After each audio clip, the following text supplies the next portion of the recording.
For 6 years after Jim Henson died, Rowlf the Dog did not speak, not a single word. Not because they couldn't find someone to do the voice, because nobody could bring themselves to try. That is what happens when the hand inside the puppet disappears. And it happened more than once. And this is the story of every major Muppet performer who left the franchise and what happened to the characters they left behind. Some of these endings were quiet, some were ugly, and one of them is still being argued about right now. The first wave hit on May 16, 1990. Jim Henson died. He was 53. That single sentence changed everything about the Muppets, but what most people don't realize is that Henson didn't just perform Kermit. He performed Rowlf the Dog, Dr. Teeth, Waldorf, and the Swedish Chef. When Henson died, all of those characters lost their original voice on the same day. The franchise handled it in different ways. Kermit was too important to go silent. Steve Whitmire took over the role within months and would perform Kermit for the next 27 years. But Rowlf was different. Rowlf had been Henson's first major television character, the one closest to his own personality. Quiet, musical, dry sense of humor. The performers who remained simply could not bring themselves to give Rowlf a new voice. So they didn't.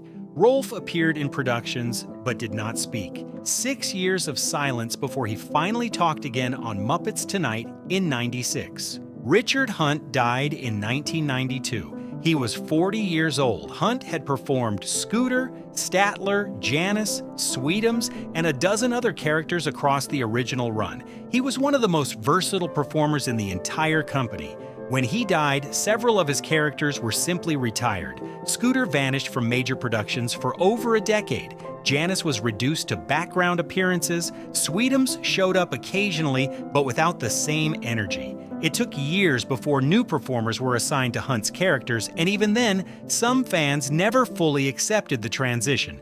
That is the cost of building a character around a single human being. When the person disappears, the character either goes silent or becomes someone else's interpretation. There is no clean third option. If you're watching this and thinking about what it takes to keep a legacy alive when the people who built it are gone, subscribe now, because the next part of this story gets more complicated. The second wave was not about death, it was about creative disagreement.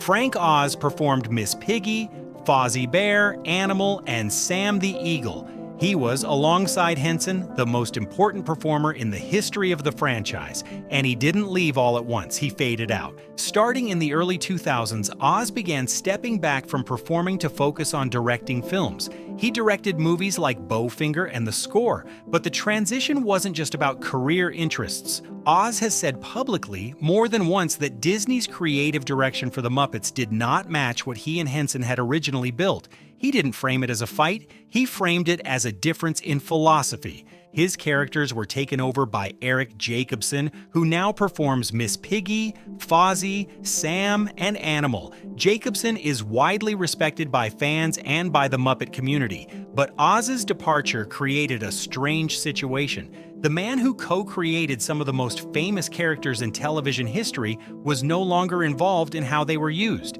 In 2021, Oz said publicly that Disney had made clear he was no longer welcome on set. He put it simply, the Muppets he knew no longer existed in the same form. That statement landed hard because it raised a question the franchise still hasn't answered. If the original creators say the characters have changed, who decides whether the characters are still themselves? The third wave was the loudest and the ugliest.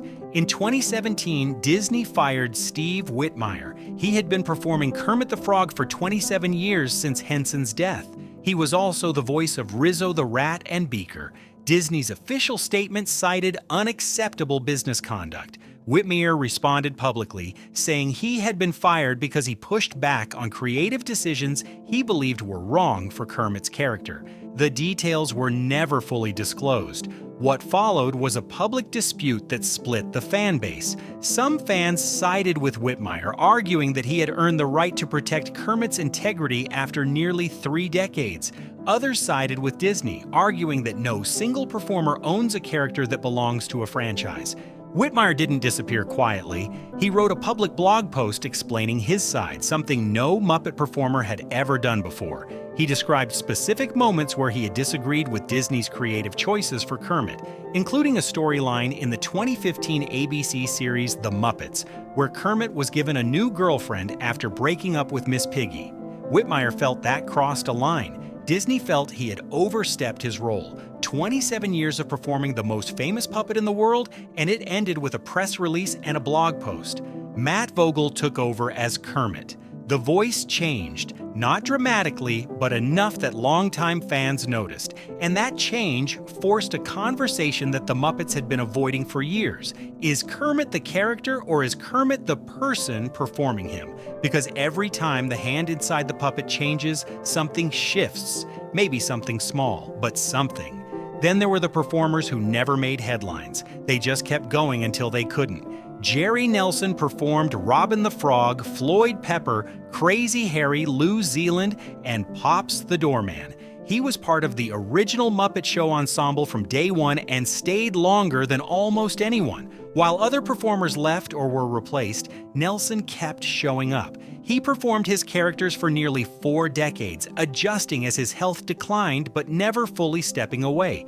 By the late 2000s, Nelson's voice had noticeably changed. He could no longer match the energy he once had. But instead of recasting his characters while he was still alive, the franchise worked around him. Floyd Pepper's lines got shorter, Robin appeared less often, Crazy Harry's explosions carried the scenes so the voice didn't have to. Nelson died in 2012. He was 73. Unlike Henson's death, which made international news, Nelson's passing was quiet. Most casual fans had no idea it happened, but inside the Muppet community, it was the end of something specific. Nelson was the last of the original ensemble who had stayed continuously active with his original characters. When he was gone, there was nobody left from the first season who was still performing the roles they had created. His characters were eventually recast. Matt Vogel took over Floyd and Robin, but Nelson's departure marked a line. Before him, the original Muppet Show still had a living connection to its first season. After him, every single character was being performed by someone who inherited the role. There is a specific kind of grief that comes with that, not the sharp grief of a sudden death, like Henson, not the public anger of a firing like Whitmire, just the slow realization that a thing you grew up watching is now being performed entirely by people who weren't there when it started. The show looks the same, the theater is the same, the names are the same, but every hand inside every puppet is different. And once you notice that, you hear it in every line. Beyond the individual departures, there were characters who simply faded. Clifford, the cool, sunglasses-wearing host of Muppets Tonight in '96, was designed to be the next Kermit, a new lead for a new era. The audience rejected him, not because he was a bad character, but because replacing Kermit as the center of the show was a problem nobody could solve with a new puppet. Clifford was quietly moved to the background and eventually stopped appearing altogether.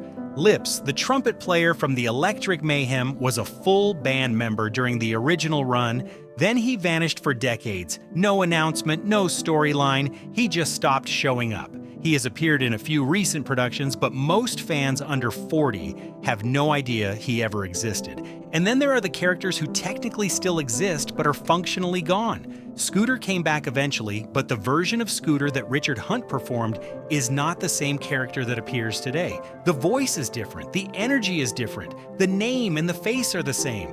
Everything underneath has changed. Here is what makes the Muppets different from every other franchise dealing with this problem. In a normal show, when an actor leaves, the character is written out. They move away, they die. The story explains their absence. The Muppets can't do that. Kermit can't move away. Miss Piggy can't retire. The characters are designed to exist forever, but the people who perform them are not. That tension is the central contradiction of the entire franchise. The characters are immortal, the performers are human, and every transition, every new voice, every subtle shift in how a puppet moves its head is a reminder that what we are watching is not quite the same thing it used to be.